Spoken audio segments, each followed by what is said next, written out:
Another thing about culture, which is why a lot of organizations struggle, and I think truthfully a lot of practitioners, including myself, find it a very challenging space to work in, is that while that picture looks really simple, one of my favorite sayings is it's simple and not easy. Simple to look at, simple to make a PowerPoint slide, simple to identify all the elements. Really, really hard to do. And the reason being is culture is what we call a complex system.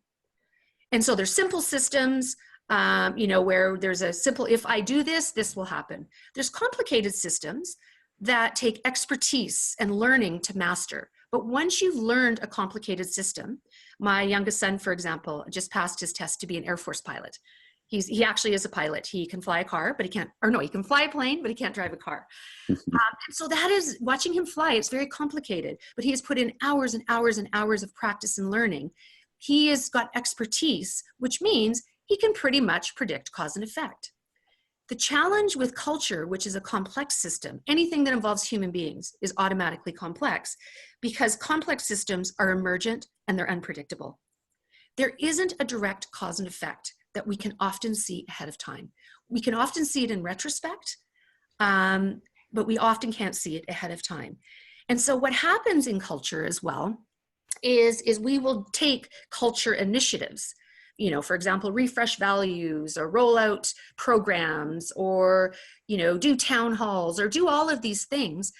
And then we're surprised that we don't get the result that we intended. And part of that is due to the nature of this thing called the complex system.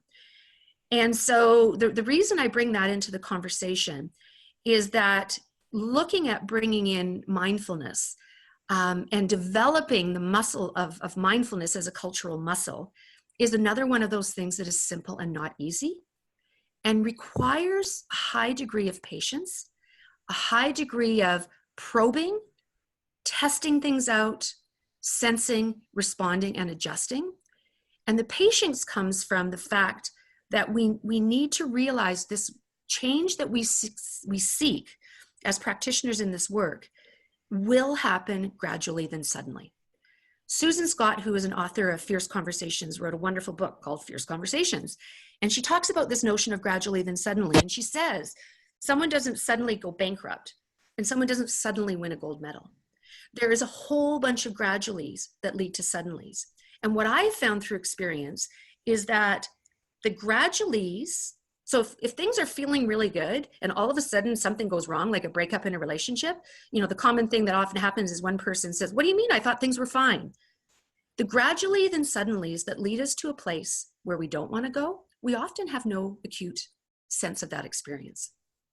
On the other hand, the graduallys that often lead to the great suddenlies in the early stages feel like head banging on wall. Because we feel like we're not getting anywhere. Things aren't happening. And so that's where in all of this work, it is so important to look at it through a systems lens, to recognize that culture is a complex system, that these kinds of changes are going to be gradually then suddenly, and that they are going to emerge and evolve often in ways that we did not anticipate.